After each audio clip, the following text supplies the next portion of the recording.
जी का नंबर बा भी बहुत सुंदर मेरे भाई। और हम बाहर से देख रहे थे अभी तो पंकज भी हमको फंसाए हैं, लेकिन हम अपने घर में ही आए हैं।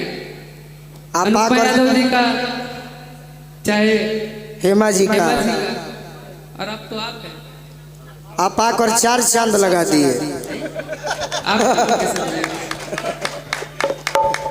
थैंक यू भैया, बहुत बहुत धन्यवाद मुकेश। तरह के जाए देवे के मन नहीं खेकर बाकी हमारा गावे के भाभी एले तू बैठ। हाँ जी भैया। कौन गाना? अच्छा अनुपमा जी है ना भाई, है ना भाई। हे मैं कहो मैं फरमाइश करो। कौन गाना दे दो अब एने आई रहू आई तनी ताली बजा दियो अनुपमा जी खातिर। हाँ अब फरमाइश कीजिए। Hello hello. तुम्हारे भी गीतों का फैन है। हाँ मैं सच में के ठोका था भैया, रुक जा। मैं सच में एक गीत सुनना चाहती हूँ इनसे। कौन सा? बड़ा मैंने मंच पे देखा, बड़ा गा रहे थे। रिकॉर्ड दिखाइएगा भैया। कि न बजिया में क्या जाने, मुझे दिल की बीमारी है, मुझे दिल की बीमारी है। ये गा रहे थे। दिल को तेरी बीमारी है। हम कलाकार हैं। हम हेमा को भी यही बात बोले थे कि हम एक परिवार है, लड़ाई झगड़े चलते रहते, लेकिन मेरा एक गाना आया भैया, सुना दे क्या? कि सुने हमर यारावा नहीं बने रंग दारवा, जाओ अजहिया हम जाइबो सना आगे गिरमी गोड़ावा पे, कि तोरा चलते हो जाई तो मटर जहानाबाद मोड़ा, तोरा चलते हो जाई तो सुने हमर यारावा नहीं बने रंग दारवा, अजहिया हम जाइबो सना आगे गिरमी गोड़ावा पे।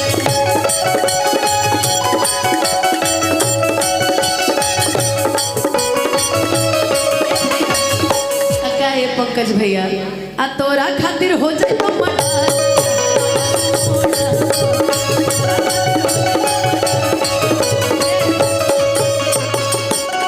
हमारा के छोड़ी देवे दूसरा के दिल रे, कहे इतना दूर दूर कर देबो तोरा छोड़ा जीना मुश्किल रे, हमारा जे छोड़ी छोड़ा देवी दूसरा के दिल रे, अकार देवी तोरा छोड़ा जीना मुश्किल रे।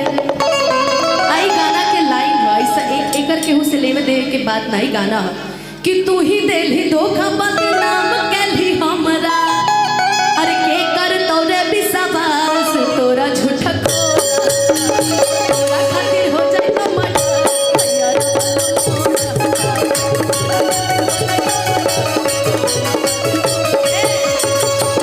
कि चाहो हियो आजू तोरा हम दिलो जान से, कि चाहो हियो आजू तोरा हम दिलो जान से। ए पंकज भैया लाड़े पड़ तो लाड़ जाइबो दुनिया जहान से, कि अमन वाला बेला हमर तोड़ा ले भरोसा, अदगिया लगा के गले चाले नहीं आके टोरा से।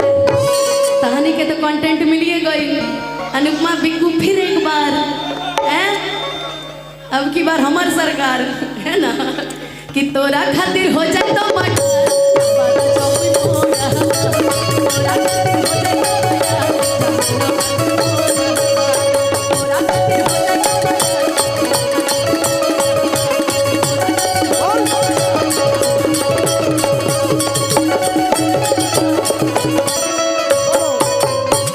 अनुपमा रह जा।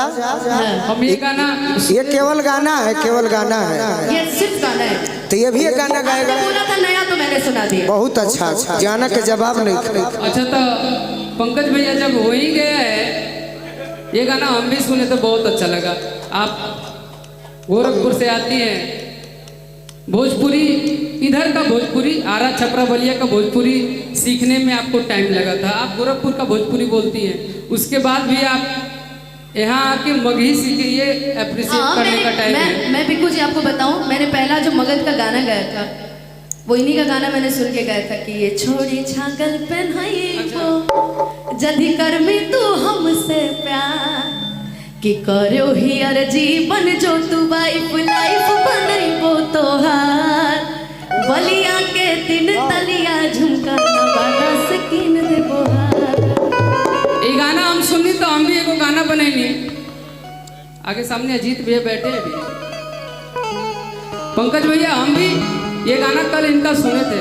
हमारा का मत धरो, हमारा का मत है धरो। तो रियली में हम मगध से है तो उसको भाई कोई भी गाए हाँ ये गलत सम्मान बात तो है। बराबर है, लेकिन हम भी एगो गाना हम जब नहात रहे तब हम सोचनी माइंड में, अरे कि काढ़ी के करे जब कौन है? अरे ले गई छुरिया से कि काढ़ी के करे जब अरे ले गई छुरिया से दिल ना लगाई भूखा गोरखपुर के बुढ़िया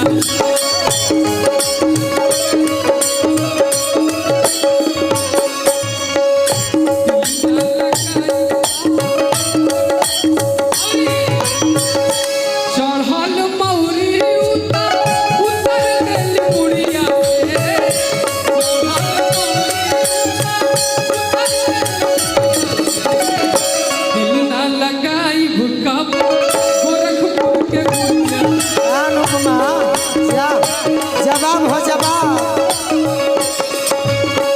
जवाब हम कभी नहीं देते थे, तोर गीत भारी पड़ गई। अब सीख गए हैं जवाब देना, क्योंकि बनाने में जिनको जमाने लगे हैं वहीं आज हमको सिखाने लगे हैं। मोहब्बत तो करना हम ही ने सिखाया, मोहब्बत का मतलब बताने लगे हैं।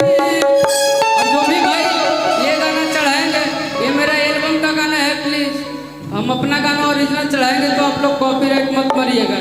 अरे कि दिल ना लगाई भूखा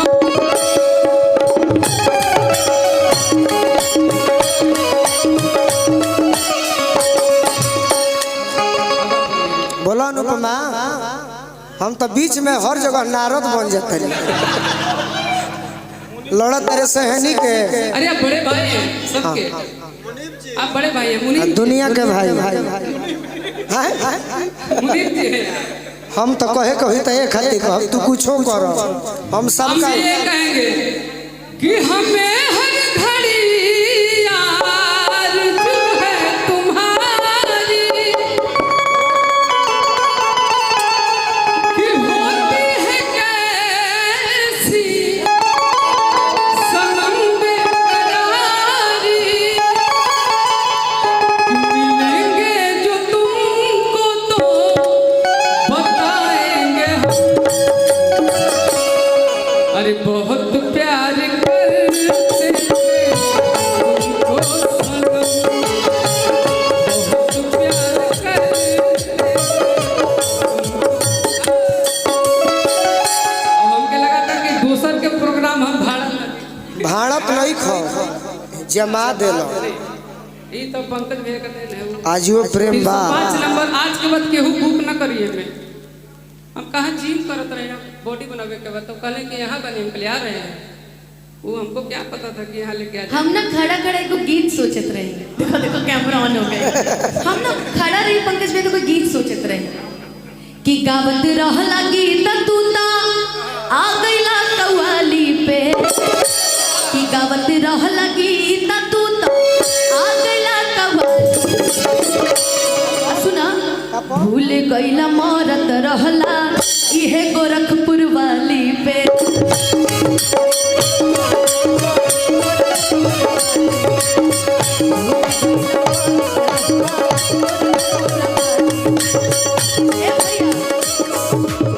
गावत रहला गीत तू ता आ गईला कव्वाली पे।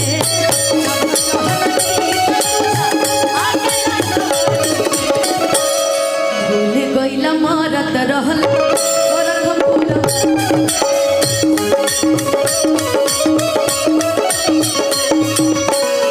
देखिए भैया, हमने पॉजिटिव गाया था कि तोरा चलते हो जाए तो मर्डर, तो आप ऐसे क्यों कर रहे हैं पंकज भैया?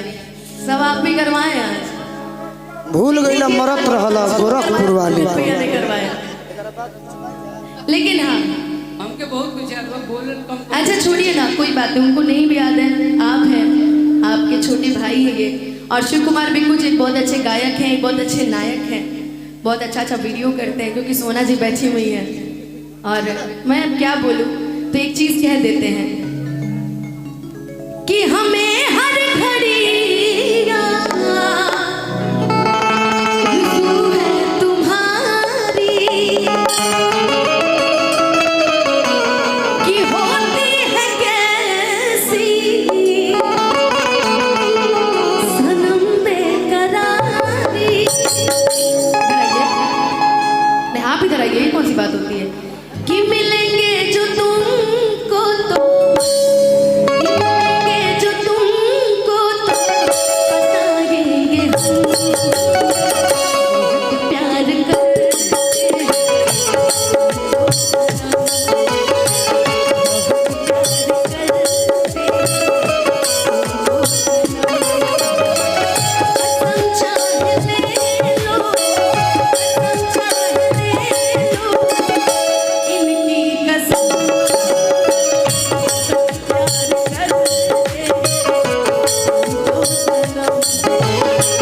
अरे जहिया से गइल बारू निंदियो न आवेला,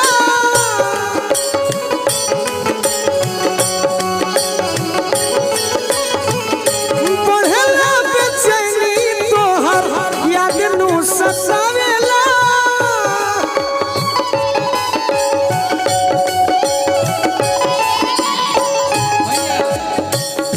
तोहरा मोहब्बत में जिंदगी खराब हो गई। तोहरा मोहब्बत में जिंदगी खराब हो गई। दिल जब से तोड़लू हमरा के छोड़लू, दिल जब से तोड़लू हमरा के छोड़लू, समझिया शराब हो गई। तोहरा मोहब्बत में भाई पगली के हाल हो गए। तोहरा मोहब्बत में पगली के हाल हो गए। चाहे दुश्मन जमाना हमारा, सलामत रहे दोस्ता। करो जरा बना ले दोस्ती।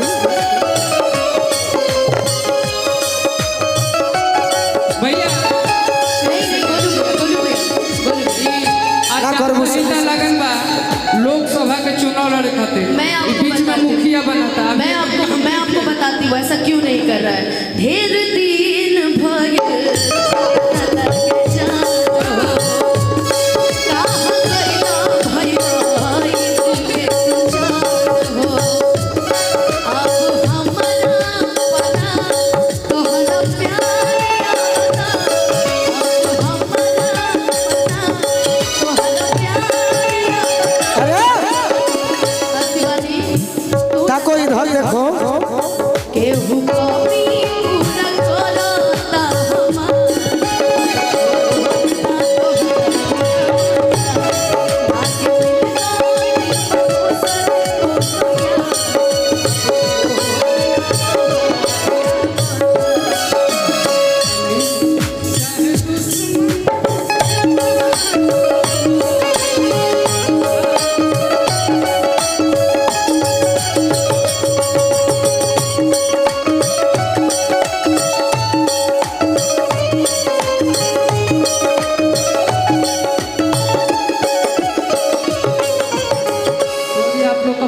सब कहानी ये सब कहानी मैगी पे शुरू भइल बा मेजर चाउमीन पे खत्म होता ठीक बात ना ना चाउमीन मैगी के बात नहीं कही उसी की बात है भैया ना ना हमरा से सुनाओ सुनाइए कि होला बारी उम्र में नदानी मुखिया जी अरे जवानी दीवानी हो होला बारी उम्र में नदानी जवानी दीवानी हो होला बारी हमारो संग होई होला बारी उम्र में नदानी जवानी दीवानी हो खेले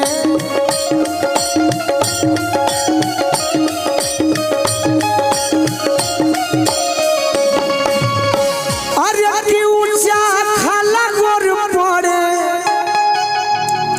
सब है कंचन चोरे कि बन जाला में अरे अलग कहानी और जवानी दीवानी हो खेले बन जाला में अलग कहानी तो बन जाला में अलग कहानी जवानी दीवानी हो खेले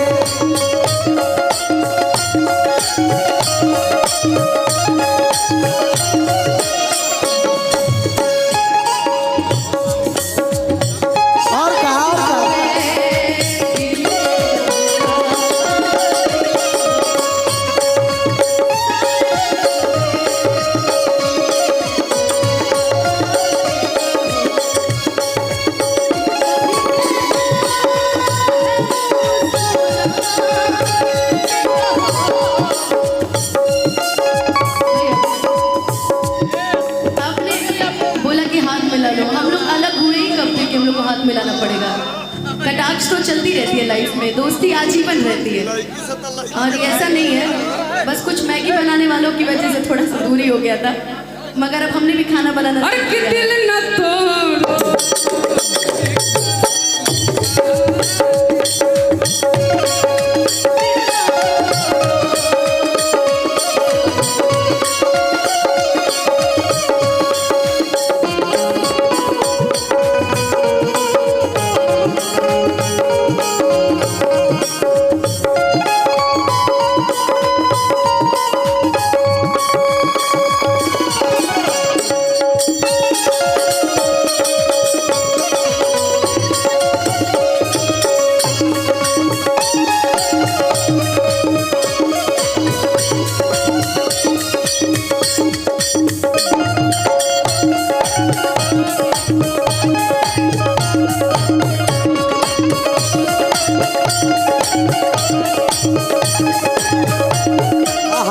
बहुत बहुत धन्यवाद विष्णु भैया गोलू बाबा ये शिकारी हाई उम्र के लाचारी जब उम्र में गलती होला तो हिले लागेले अरे हिले लागेले टूट ही पलानी तो जवानी